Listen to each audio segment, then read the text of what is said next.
Hi everyone, welcome to the Tyson Discovery Center. My name's Chris, and today we're going to use our Philly and make a baked mac and cheese with it, carbonara style.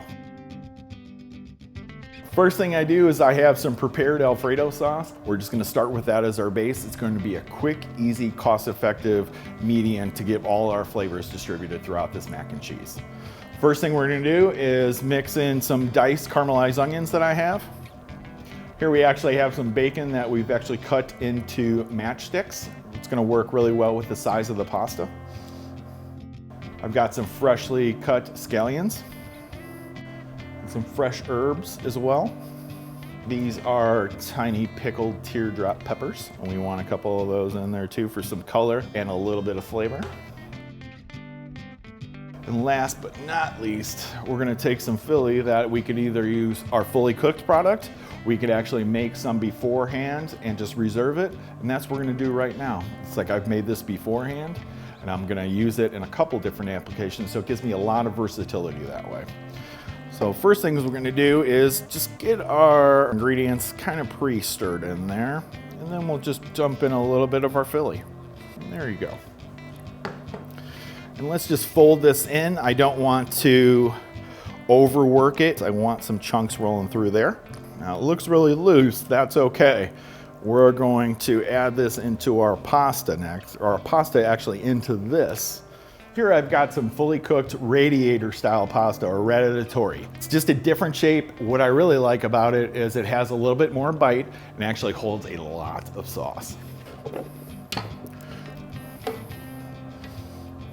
Not to damage our pasta, we're going to use that folding method one more time. There we go. That's starting to look really nice.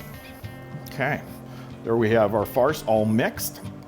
Right here I have a cast iron skillet. I think this is the perfect opportunity for a baked mac and cheese carbonara style. So we're going to fill that container. If you wanted to make this a small into a single serving, I would say this is an entree style portion. If you needed to put this inside a half pan or a half hotel pan, that would work really well also. Just make sure we get a fair amount and good coverage. Next thing I'm going to do is just give this a light covering of mozzarella. I would say that's pretty light. I've seasoned some breadcrumbs that we've torn and kind of ripped and used stale bread for this. So I could just use regular breadcrumbs, but I had the opportunity to use some stale bread, and we actually tore and ripped it apart and then seasoned it. So I've got some parsley, oil, salt and pepper and garlic in that. We want to just top our mac and cheese. Make sure we get a nice layer of crumbs. We're going to place this in the oven for a while to get that cheese all melted and bubbly through. Once we're bubbling all the way through, we're ready for service. We'll be right back. Hi everybody, we're back, and I just pulled this pan right out of the oven and it is wonderfully bubbly and hot. What we're going to do is plate it up for you. I've got this small little escoffier here, and we'll just grab a spoonful, make sure we get all that cheese and everything off the bottom. And there we have it, folks, our steak carbonara baked mac and cheese. A wonderful product that could be a lunch or dinner, entree or side. Thanks for joining us, and take care. Bye.